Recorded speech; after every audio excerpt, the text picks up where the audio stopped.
고린도전서 12장 28절부터 31절 우리 교독하실게요.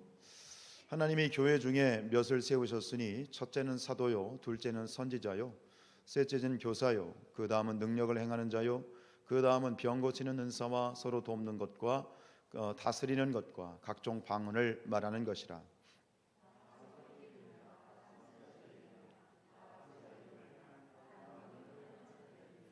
다 병 고치는 은사를 가진 자이겠느냐? 다 방언을 말하는 자이겠느냐?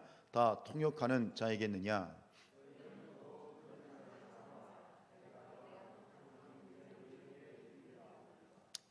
아멘. 지난 3일 동안 평안하셨나요? 네, 오늘 이 밤에도 함께 예배할 수 있어서 너무 감사하고 또 함께 하신 모든 분들에게 주님의 큰 은혜가 함께 하시길 축복합니다. 우리 교회를 인간의 사람의 몸과 같다. 교회를 이 몸에 비유하면서 이 교회가 사람의 몸과 같다라고 하는 것은 어떤 의미가 있습니까? 다양한 몸의 지체가 있는 것처럼 우리 모두는 다 다양하고 뭐 한 사람도 얼굴도 다른 것처럼 성격도 다르고 가지고 있는 모든 게 다르잖아요. 쌍둥이도 다르잖아요. 다 다르지만 그러나 모두가 하나가 다르지만 또 모두는 하나다. 한 몸이다. 그러니까 한 몸이라고 하는 건 또 어떤 의미가 있어요? 서로 이런 거죠. 아프냐? 나도 아프다. 좋냐? 나도 좋다. 이게 서로 네가 아프면 내가 아픈 거고 네가 슬프면 나도 슬픈 것. 이게 한 몸이죠. 이것을 어려운 말로 유기체라고 얘기합니다. 한 피로, 한 이 신경 기능으로 엮여져 있는 몸처럼.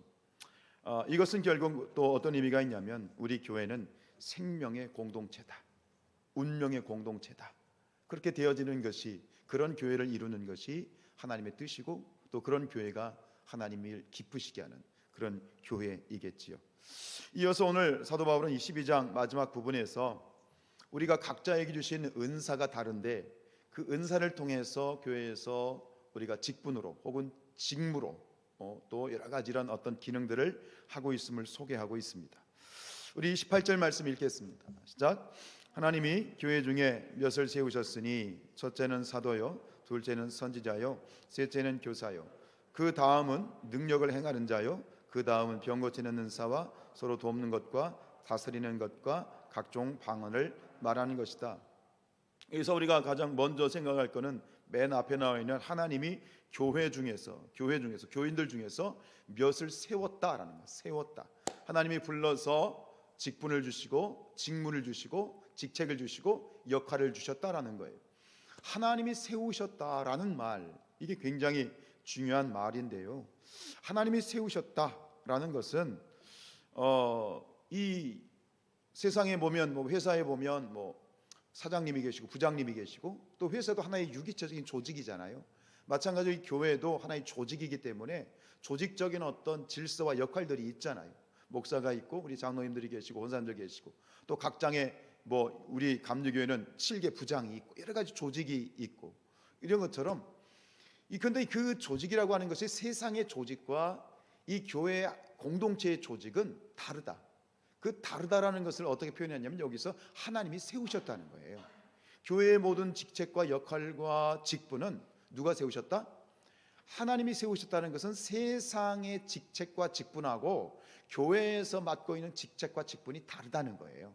이것을 구분하기 위해서 지금 사도 바울이 이것을 이야기하고 있는 거예요. 세상의 직책의 특징이 뭐죠? 세상의 직책과 이런 어떤 직무의 특징은 직위가 높으면 그만큼 섬김을 많이 받아요. 그죠? 사장님이면 부장이 받는 그런 어떤 특권이나 그런 섬김보다 더 많은 섬김을 받잖아요. 현실적으로. 부장은 또 대리보다도 마찬가지고. 그러나 이 교회의 직분은 반대라는 거예요.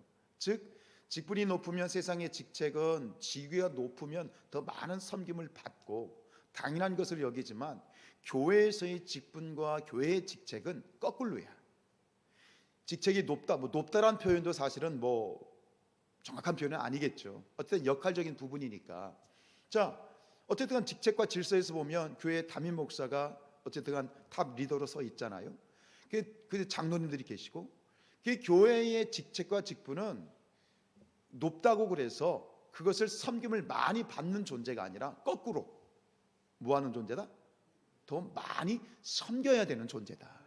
이게 세상의 직책과 다르고 이것이 하나님이 세웠다라고 하는 의미인 거예요. 교회의 직분이라고 하는 것도 어떤 특권 표현, 우리가 그렇게밖에 표현할 수 없기 때문에 그렇게 표현하겠지만 특권이라는 것이 있어요. 담임 목사로서 특권이 있고 이런 특권이 있지만, 이 직책과 직위와 역할에서의 특권이라고 하는 것은 섬김을 받기 위한 특권이 아니라 그 가지고 있는 특권을 가지고 뭐 하라고? 더 많이 섬기라고 그 특권을 주시는 거예요. 목사에게 주시는 특권, 담임 목사에게 주신 특권이 있어. 그 특권을 가지고 더 많이 성도들과 교회를 위해서 섬기라라고 하는 의미에서의 특권이죠. 그래서 에베소서 4장 12절 말씀요, 시작. 이는 성도를 온전하게 하여 봉사의 일을 하게 하며 그리스도의 몸을 세우려 하심이라. 여러분, 교회의 머리가 누구시죠? 예수님이시죠.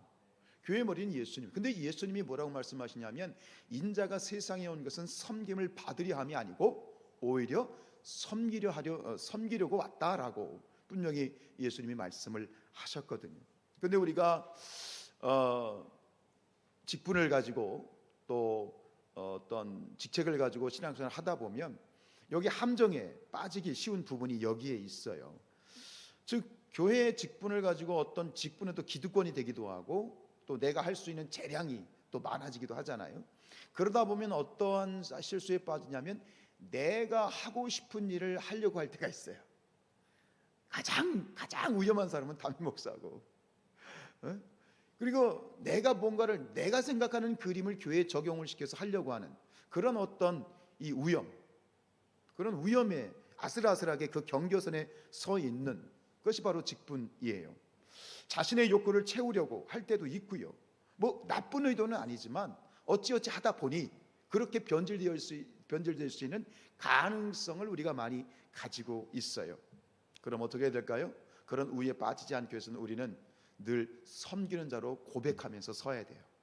누가 나를 목사님 불러주면 목사로서 내가 어떻게 섬겨야 될 것인가?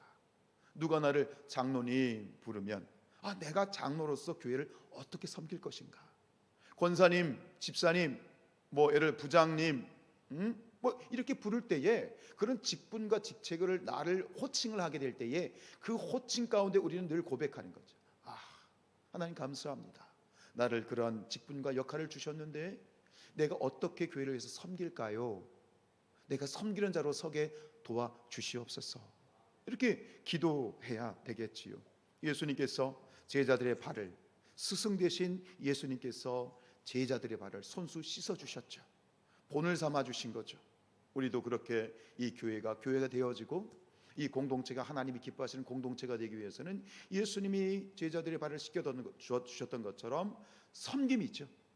어떻게 하면 섬길 수 있을까? 어떻게 하면 성도들을 세울 수 있고, 이 에베소서 말씀처럼 성도를 어떻게 하면 온전하게 할 수 있을까? 어떻게 하면 이 교회를 번듯하게 세워갈 수 있을까? 어떻게 하면 하나님이 기뻐하시는 교회로 섬길 수 있을까? 그렇게 날마다 고백하고 기도하고 묻는 그런 우리의 모습이 되었으면 좋겠습니다. 그렇습니다. 여러분, 집사님들보다는 권사님들이 더 많이 섬기시라고 직분 주신 거예요. 권사님들보다는 우리 장로님들이 교회를 더 섬기시라고 직분을 주신 거예요. 또 목사의 직분을 주시고 기름을 부어 주신 것도, 그리고 이 담임이라고 하는 그러한 자리에 세워 주신 것도 어떻게 하면 더 많이 섬기라고 주신 것이거든요. 시간에 있어서, 물질에 있어서, 또 여러 가지 에너지에 있어서 모든 부분들이 있어서 더 많이 섬기고 본을 보여줄 수 있는 그런 저와 여러분들이 될 수 있기를 주님의 이름으로 축복합니다. 우리 28절 말씀 다시 한번 읽겠습니다. 시작. 하나님이 교회 중에 몇을 세우셨으니 첫째는 사도요, 둘째는 선지자요, 셋째는 교사요, 그 다음은 능력을 행하는 자요, 그 다음은 병 고치는 은사와 서로 돕는 것과 다스리는 것과 각종 방언을 말하는 것이니라. 은사에 따라서 이 교회를 위한 직분과 직무와 역할에 대해서 이렇게 다시 정리를 하면서 소개를 하고 있는데, 이 말씀을 이렇게 가만히 읽으면 이 세우신 그 지금 8가지의 그 은사가 나오잖아요. 근데 이 8가지가 3대 5로 살짝 나누어져요. 그죠? 3대 5로 그 결이 살짝 달라지면서 첫째, 둘째, 셋째가 나오고 뭐라고 말하면 그 다음은, 그죠? 첫째, 둘째, 셋째 하면서 하나로 묶고 그 다음은 그러면서 5가지를 하나로 묶어요. 자, 3대 5로 이렇게 살짝 그 결을 달리하고 있는데, 먼저 앞에서 이야기하고 있는 이 3개의 은사와 직분, 첫 번째는 사도죠. 사도. 이 사도는 누구냐면 예수님과 함께 그 살았다, 공생의 사역을 했고 부활하신 예수님으로부터 사역을 부름을 받고 위임받은 사람들. 사실 사도로 정확하게 불릴 사람들은 예수님의 12제자밖에 없어요. 거기에 몇몇 바울과 같은 이런 어떤 특수한 사람들이 사도고, 두 번째 선지자는 누구냐면 사도로부터 위임받은, 이 사도라고 하는 뜻이, 선지자라고 하는 뜻이 대변자 혹은 대리자라는 뜻인데, 사도에게 그 권위를 위임받아서 주님의 말씀을 대신 전하는 자들. 아마 이것은 은사적인 측면에서 보면 예언의 은사를 가진, 그런 예언의 은사를 가진 분들이라고 볼 수 있고요. 세 번째 교사는 뭐예요? 가르치는 자들이요. 근데 어떤 사람들이냐면 이미 이 구약적인 베이스가 있잖아요. 구약에 하는 하나님의 말씀을 이 그리스도적으로, 기독교적으로 해석을 해서 이렇게 말씀을 전할 수 있는 그러한 이 지혜로운, 그러한 성숙한 그리스도인들을 이제 교사로 이렇게 묶고 있어요. 그래서 앞에 있는 이 사도나 선지자나 교사는 그들이 하는 역할은 공통 분모가 있죠. 뭘 전하는 자들? 무엇과 관계되어 있어요? 말씀이죠. 하나님의 말씀을 전하고 교회를 이제 세우고 교회를 성장시키는 그런 말씀 사역과 관련이 된 자들을 앞에 두고 있어요. 그러면서 뒤에서 그 다음에 5개로 묶고 있는 것은, 이것은 앞에 있는 것은 어떤 공식적인 직분이죠. 그죠? 사도, 선지자, 교사는 공식적인 직분과 연관되어 있다면, 뒤에 있는 5가지는 개인적인 은사에 집중되어 있어요. 은사에 이 포커스가 되어 있는데, 뒤에 보면 뭐라고 되어 있어요? 뒤에 뭐 능력 행하고, 그다음에 치유의 은사, 돕는 것, 다스리는 것, 방언, 이렇게 5가지의 어떤 은사 자체가 부각되는, 자체의 중심을 두고 있는, 그렇게 되어져 있는데, 여기서 뭐 능력이나 혹은 신유나 방언은 이해가 되시죠? 뭐 어떤 것일. 그런데 여기서 약간 짚고 넘어갈 건 뭐냐면 서로 돕는 것, 그리고 뭐 다스리는 것이 뭘까? 이 서로 돕는 것이라고 하는 것은 이 초대교회의 가장 중요한 그러한 역할 중에 하나가 구제를 많이 했잖아요. 그죠? 그래서 그 구제를, 교회의 헌금을 가지고 구제를 담당했던 그러한 집사님들, 구제를 담당했던 그 집사님들의 역할, 그것이 바로 이 다스리는 것이고 서로 돕는 것이고, 그 다음에 다스리는 것이라고 하는 건 뭐냐면 이것은 배를 조종하는 조타수라는 뜻이에요. 그래서 이 다스린다라고 하는 것은 공식적으로 교회의 일을 관장하는 그런 이 당시의 장로들, 일을 맡아서 하는 당시의 초대교회 장로들의 임무를 가진 그런 은사를 활용하고 있었던 사람들이죠. 그런데 전체적으로 볼 때 이것이 무엇인지 보면 그렇지 않습니까? 중요한 것은, 뭔가 핵심을 두는 것은 앞에 나와요, 뒤에 나와요? 다르시군요. 보통은 중요한 건 앞에 얘기해요, 뒤에 얘기해요? 뒤에 얘기하나요? 그렇기도 하겠네요. 근데 여기서 이제 우리가 보통 이야기를 할 때 비중을 두는 걸 앞에 가장 먼저 얘기하는 것이 일반적인, 또 이거 또 의도적으로 어려운 얘기를 할 때는 또 뒤에 얘기를 하잖아요. 근데 일반적인 어떤 우리가 쉽게 할 때는 앞에 강조하는 것이 가장 중요한 거예요. 마음에 가장 비중을 두니까. 그래서 보면 이것이 앞에 있는 3가지하고 뒤에 있는 5가지하고 약간 이 어떤 이 우선순위의 문제에 있어서 약간 다르게 느껴지죠. 분명히 앞에 있는 것이 강조되고 있다는 그런 느낌을 받게 되어지는데, 여기서 왜 사도 바울은 이 3가지의 결이 다른 3가지의 직무와 뒤에 5가지의 이런 어떤 은사 자체를 살짝 구분을 하고 있는 것일까? 그리고 이 은사 자체를 볼 때 다양한 은사들이 있는데, 여기서 5가지 은사를 이야기하면서 맨 마지막에 무슨 은사를 넣고 있죠? 맨 마지막에 언급되어지는 은사는 무슨 은사? 방언의 은사이지요. 이런 순서로 나열하고 있는 사도 바울의 의도가 있는데, 그 의도를 파악하기 위해서는 우리가 이 방언에 대한 이 부분을 우리가 좀 이해를 해야 될 필요가 있어요.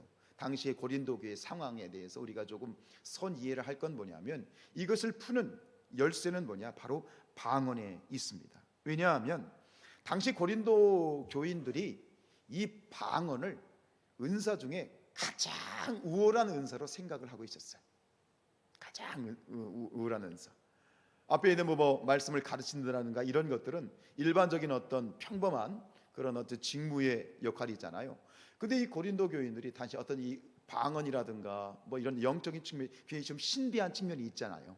그런 신비한 측면을 너무 지나치게 강조하고 그것을 높여뒀어요. 은사에 경중을 둔 거예요. 어떤 건 핫하는 은사고, 어떤 건 우월한 은사고, 열등과 은사 자체를 열등한 은사와 우월한 은사로 나누면서 가장 우월한 은사를 무엇에 뒀냐면 방언에 뒀어요. 소위 그분이 오셨어요, 그런 스타일인 거예요. 세상적인 어떤 이 샤머니즘적인 기준을 보면 신접한 거예요. 그래서 이 방언이라고 하는 것은 어떤 식으로 생각했냐면, 황홀공에 빠져서 무아지경에 빠져서 신접해가지고 내뱉는 것이 방언이다 라고 생각을 하면서 그것을 너무 지나치게 이 방언의 은사에 몰입을 했던 거예요. 그래서 이제 의도적으로 사도 바울은 이것을, 그런 어떤 잘못된 오해를 풀어가기 위해서 지금 이런 순서를 배열을 한 거죠. 여러분, 은사는 하나님의 선물입니다. 하나님의 선물이에요. 분명히 말씀드렸잖아요. 은사를 영어로 뭐라고 표현한다고요? 기프트예요. 기프트. 선물이에요. 이 은사라고 하는 것은 그것이 어떤 모습이든 어떤 것이든 하나님의 선물이에요. 즉 하나님께서 선물로 주신 이 은사의 그 목적을 상실하게 되고 그 은사의 의미를 잘못 해석을 하게 되면 이게 영적으로 타락하게 되고 탈선을 할 수 있다는 것을 여기서 보여주고 있는 거예요. 이 8가지 은사를 나열하면서 이 바울은 의도적으로 그 당시 사람들이 가장 우월하게 생각하고 오해하고 편견을 가졌던 방언의 은사를 맨 꼬랑지에 넣은 거예요. 이건 의도가 있는 것이죠. 여러분, 하나님의 은사를 우리에게 주신 목적이 무엇입니까?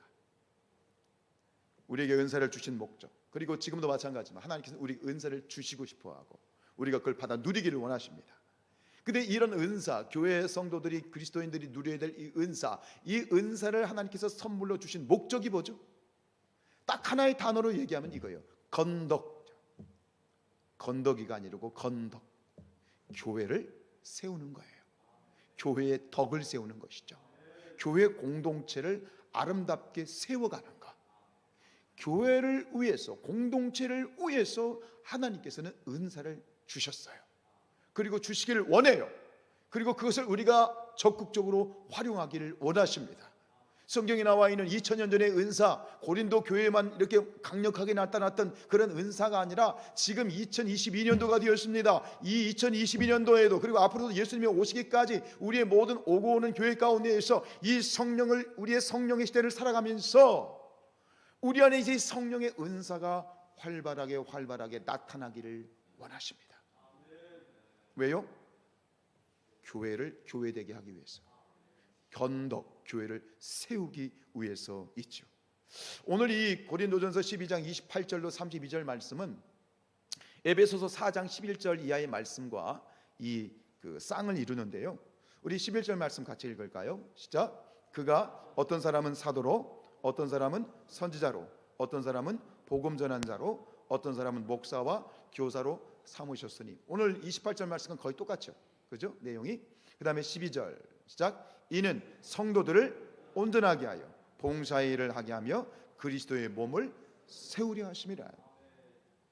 이게 은사를 주신 목적이에요. 성도를 온전하게 하고 그로 말미암아 교회를 올바르게 세우라고 하나님께서는 은사에 따른, 그리고 또 교회 안에서는 그 은사를 활용해서 조직 안에서 직분을 세우고 그 직분을 적극적으로 이제 자기의 사명으로 삼고 일하기를 하나님이 원하시는 거죠. 근데 여기서 중요한 건 뭐냐면, 교회를 교회되게 하는 것은 개인적인 어떤 신비한 체험, 방언이라든가 뭐 입신이라든가 여러 가지 체험도 있지만, 그러나 교회를 교회되게 하는 가장 기초적이고 가장 기본적으로 가장 중요한 것은 무엇이다? 하나님의 말씀이다, 이거예요. 우리가 그렇잖아요. 우리가 조금만 마음을 놓고 긴장을 풀면 우리 쉽게 탈선해요. 탈선이라는 게 뭐예요? 기본과 원칙에서 벗어나요. 우리가 우리 올챙이적 시적, 올챙이적 기적 이런 생각을 못 한다고. 목사가 되어서도 마찬가지. 푸른 바다 나선이 몸 어디든지 가오리다. 아굴골짝 비늘에도 가겠다라고 그렇게 고백하고 목회를 시작했는데, 근데 시간이 지나면서 자꾸 그 본질에서 자꾸 벗어나는 제 모습을 보잖아요. 근데 이게 제 이야기가 아니잖아요. 우리 삶이 그렇잖아요. 우리가 처음에 예수님 믿음 가운데 무엇인 순수함으로 시작했지만, 인간은 날마다 그냥 살아가다 보면 때가 묻고 먼지가 묻는 것처럼 그렇게 자꾸만 본질에서 벗어나려고 하는 것이 우리 인간의 악한 본성인 거예요. 그 연약함이 있는 거예요. 여러분, 우리가 신앙 가운데서 정말 연약하지만 또 우리가 많이 모자라지만 끊임없이 하나님 앞에서 예배하고 기도하고 말씀으로 우리가 중심을 잡아야 되겠습니다. 그 중심, 우리의 중심을 잡을 수 있는 것은 가장 기본적이고 원칙적이고 가장 중요한 핵심은 무엇이다? 하나님의 말씀이다. 주의 말씀은 내 발의 등이고 내 길의 빛이다. 내 길의 빛이다. 이 말씀에서 벗어나면 안 되는 거예요. 아무리 겉으로 보기 화려하고 아무리 막 휘황찬란하고 막 와 입이 쩍 벌어지는 그런 기적이나 그런 행사나 그런 것들이 눈앞에 펼쳐지더라도 그 모든 것들이 아무리 기가 막혀도 무엇을 벗어나면 안 된다? 말씀을 벗어나면 안 되는 거예요. 근데 우리는 쉽게 눈앞에 보이는 것들에 마음이 빼앗겨요. 와, 그리고 본질에서 자꾸만 벗어나려고 해요. 피곤하시지만 여러분, 이 수요일에, 이 저녁에 어떤 분들은 식사도 안 하시고 걸으시고 오셨을 텐데, 이곳에 오셔서 여러분들이 추구하시고 바라보시고 여러분들이 얻어가야 되는 건 뭐예요? 말씀이다. 진리이다. 그걸 붙드시길 축원드립니다. 수요 예배를 준비할 때마다 어떤 때는 새벽 예배보다도 수요 예배가 덥게 나올 때가 있거든요. 새벽 예배 한참 나올 때는 더 많이 나오시니까. 그럼에도 불구하고 이 자리에 나오는 여러분들을 생각해 보면 참 마음이 짠해요. 하나님, 이 밤에 피곤한데 배고픈데 이곳에서 예배하는 우리 사랑하는 성도들에게 하나님 필요한 꼴을 주십시오. 진리를 주십시오. 저는 못합니다. 하나님이 하셔야 됩니다. 그런 기도하는 마음으로 늘 이 수요 예배에 서게 되는데, 여러분, 우리 에베소서 말씀 더 볼까요? 자, 13절 말씀입니다. 시작. 우리가 다 하나님의 아들을 믿는 것과 아는 일에 하나가 되어 온전한 사람을 이루어 그리스도의 장성한 분량이 충만한 데까지 이르러야 된다. 14절. 이는 우리가 이제부터 어린아이가 되지 아니하여 사람의 속임수와 간사한 유혹에 빠져 온갖 교훈의 풍조에 밀려 요동하지 않게 하려 함이라. 15절. 오직 사랑 안에서 참된 것을 하여 범사에 그에게까지 자랄지라. 그는 머리니 곧 그리스도라. 다 이해되시죠? 해석할 게 없잖아요. 자, 16절 시작. 그에게서 온몸이 각 마디를 통하여 도움을 받음으로 연결되고 결합되어 각 지체의 분량대로 역사하여 그 몸을 자라게 하며 사랑 안에서 스스로 세우느니라. 오늘 이 4절 말씀 속에서 사도 바울이 교회가 교회되어지기를 원하면서 여기서 계속 반복해서 강조하는 건 뭐냐면 교회는 자라가야 된다는 거예요. 여러분, 우리 교회는요, 교회란 말은 우리 성도들을 말하는 거예요. 우리 성도는 끊임없이 날마다 자라가는 존재들이에요. 자라가야 돼요. 이제 되었다 그런 순간이 있을 수 없는 거예요. 그래서 신앙생활은 전에도 말씀드렸지만 자전거 타기와 똑같아요. 자전거가 넘어지지 않으려면 어떻게 해야 돼요? 계속해서 진행을 해야 돼요. 자전거가 서면 쓰러지게 되는 거예요. 속도는 그렇게 중요한 게 아니에요. 중요한 건 뭐예요? 끊임없이 매일매일 나아가는 거예요. 나아가는 거예요. 그게 우리의 신앙생활이고요. 그게 우리의 교회예요. 그게 교회예요. 14절 말씀요. 14절 말씀 다시 한번 읽죠. 시작. 이는 우리가 이제부터 어린아이가 되지 아니하여 사람의 속임수와 간사한 유혹에 빠져 온갖 교훈의 풍조에 밀려 요동하지 않게 하려 함이라. 자라가야 되죠. 매일매일 저와 여러분이 자라갈 수 있길 축복합니다. 근데 그 자라간다라고 하는 것은 어떤 한 번의 큰 행사나 큰 좋은 것을 먹어서가 아니라 매일매일 꾸준히 먹는 것이죠. 꾸준히 먹는 것이죠. 우리 16절 말씀을 공동 번역으로 읽어보도록 하겠습니다. 시작. 우리의 몸은 각 부분이 자기 구실을 다함으로써 각 마디로 서로 연결되고 얽혀서 영양분을 받아 자라납니다. 그리스도를 머리로 하는 교회도 이와 같이 하여 사랑으로 자체를 완성해 나아가는 것입니다. 그래서 우리가 자라가기 위해서는 나 스스로 자랄 수 없는 것처럼 서로가 지체가 되어서 함께 자라가야 된다. 그래서 지체를 주신 것이다. 우리 모두가 하나다. 함께 자라가는 것, 그것을 위해서 우리에게 은사를 주셨고 각자에게 직책과 직무를 주셨다 이거죠. 여러분에게 하나님께서 여러분에게 주신 은사는 무엇일까요? 어떤 거라고 생각하십니까? 여러분은 하나님이 나에게 주신 은사가 무엇인지 혹시 지금 여러분들 깨닫고 그 은사를 활용하고 계신가요? 어떤 분들, 목사님 저는 하나님이 저에게 주시는 은사가 무엇인지 모르겠어요. 하나님이 저에게 은사를 주시지 않은 것 같아요. 혹시 그렇게 생각하시는 분 계십니까? 아닙니다. 모든 자들에게는 은사를 주셨어요. 은사가 뭐라고 했어요? 하나님의 선물이잖아요. 누구는 선물을 주고 예를 들어 누가 이렇게 여기 있는데 누가 박창건 사람한테 선물 주고 저한테 안 주면 좀 삐질 것 같아요. 우리가 믿는 자들에게 하나님이 다 선물을 주신 거예요. 받아야 되죠. 선물 못 받으면 공짜인데 서운하잖아요. 하나님은 선물을 다 주셨어요. 우리에게 은사를 다 주셨어요. 우리 모두에게 은사가 있어요.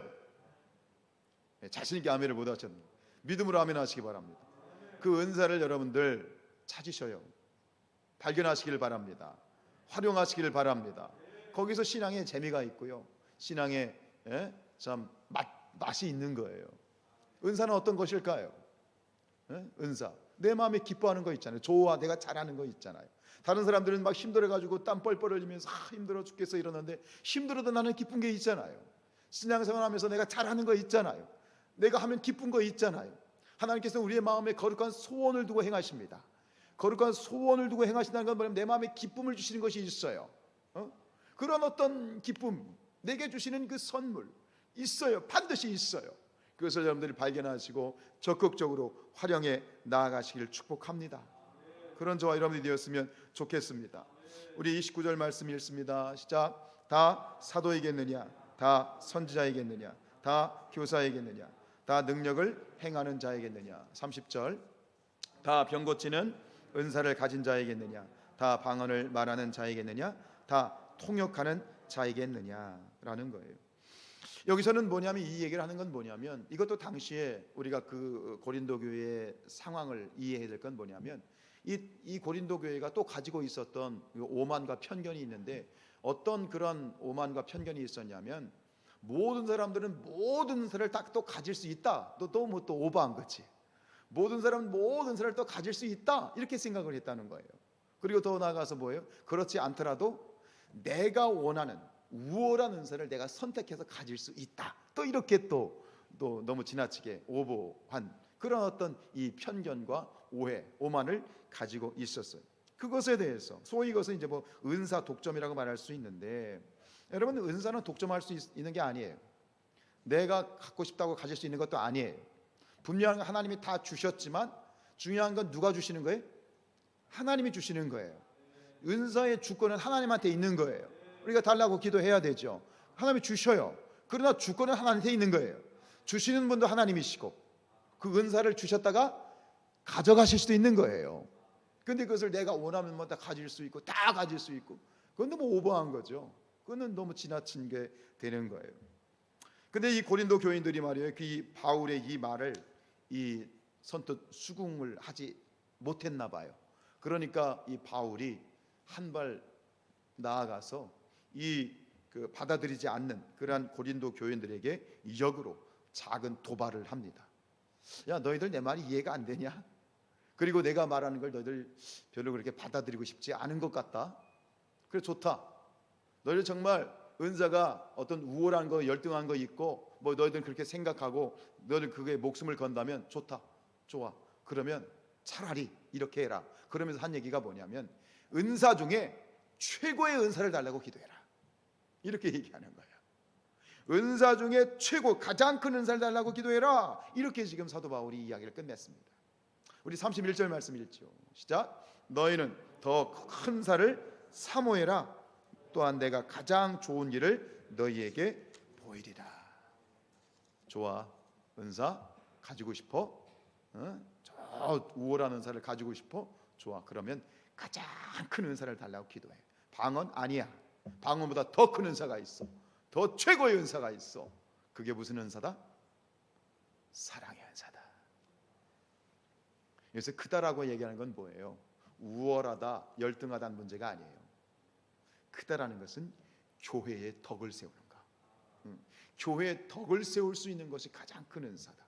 그러면서 가장 좋은 길도 마찬가지예요. 가장 좋다라고 하는 것은 교회를 아름답게 세워갈 수 있는 은사가 최고의 은사다. 그게 바로 무슨 은사다? 사랑의 은사다. 진리입니다. 여러분, 은사 중에 최고의 은사는 사랑의 은사이다. 할렐루야.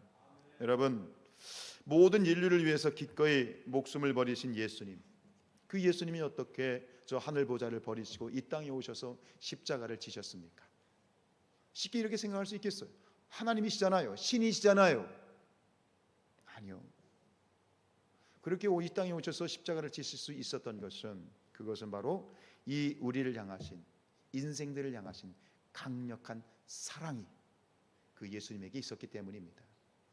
우리가 물속에 지금 빠져서 허우적거리는 누군가를 위해서 내가 물속에 뛰어들어서 구해오는 것, 불 속에 지금 불이 났는데 불 속에 어린아이가 지금 타 죽게 생겼는데 그 들어가서 그 아이를 구해내는 것, 그것은 무엇이에요? 그것은 사랑이 없이는 불가능한 것이지요. 우리 베드로전서 4장 8절 말씀 읽습니다. 시작. 무엇보다도 뜨겁게 서로 사랑할지니 사랑은 허다한 죄를 덮느니라.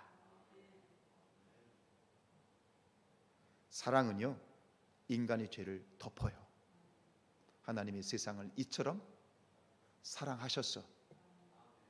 죄의 장아찌, 무엇으로도 해결할 수 없는 인간의 죄를 사랑으로 덮으셨잖아요. 사랑은 다른 사람을 위해 목숨을 아끼지 않을 수 있는 강력한 은사예요.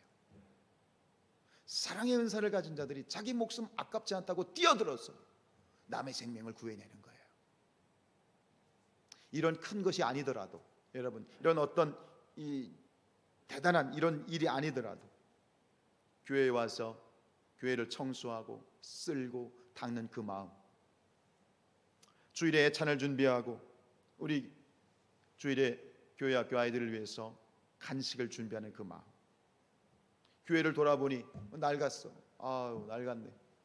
그 낡은 것들을 보면서 새 것으로 하나님 앞에 헌신하고 싶은 그 마음, 좋은 일이 있으면 이것을 우리 교회 성도들과 함께, 이 교회 지체들과 함께 나누고 싶어하는 그 마음, 이것이 바로 사랑의 은사지요.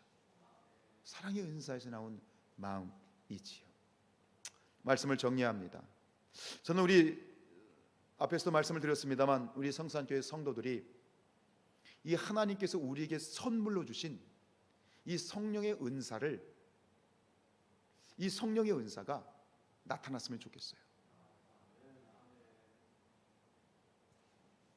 자꾸 우리 이 말씀을 과거의 어떤 이 말씀으로, 과거에 있었던 말씀으로 자꾸 나와 동떨어 버리면 이거는 신앙생활이 아니에요. 이 성경 말씀은 예전에도 진리였고 앞으로 예수님이 오시까지 진리겠지만 중요한 것은 지금 진리예요. 우리에겐 지금 진리가 돼야 돼요. 저는 우리 성도들이, 우리 사랑하는 성산의 가족들에게 아름다운 이런 신유의 은사, 예언의 은사, 지식의 은사, 지혜의 은사, 모든 어떤 은사들이 풍성하게 나타나길 축복합니다. 그리고 여러분들이, 우리 성도님들이 그 은사를 적극적으로 사모하셨으면 좋겠어요. 하나님, 내가 한 번 사는 인생 주님 앞에 부름받아서 이 교회를 위해서, 하나님의 나라를 위해서 내 능력으로 안 됩니다. 하나님 은사를 주십시오. 능력을 주십시오. 그 선물을 부어 주십시오. 그래서 이 교회를 교회답게 하나님의 나라를 세워가는 그런 사람으로 쓰임 받았으면 좋겠습니다. 여러분들에게 은사가 나타났다면 적극 활용하십시오. 물론 관리를 받아야 되겠지요. 그런데 그 은사를 적극 활용하시길 축복합니다. 여러분, 그러나 모든 은사들이 다 중요하고 다 감사하지만 그 어떤 은사보다도 우리 가운데 가장 강력한 최고의 은사인 사랑의 은사가 나타나기를 주님의 이름으로 축복합니다. 우리 13장 2절 말씀 미리 읽습니다. 시작. 내가 예언하는 능력이 있어 모든 비밀과 모든 지식을 알고 또 산을 옮길 만한 모든 믿음이 있을지라도 사랑이 없으면 내게 아무것도 아니다. 어떤 직책, 직분으로 보는 목사나 우리 장로님들, 권사님들이나 어떤 직분, 뭐 이 감리교회 감독회장, 교황, 어떤 직분이나 어떤 역할도 뭐가 없으면, 사랑이 없으면 하나님이 그 가치를 인정하지 않는다는 거예요. 오히려 사랑이 없으면 해가 될 수 있고 악하고 충성된 종이 될 수 있는 거예요. 이 자리에 계신 우리 사랑하는 모든 성도님들에게 사랑의 은사가, 강력한 사랑의 은사가 나타나시기를 주님의 이름으로 축복합니다. 우리 찬송하시죠.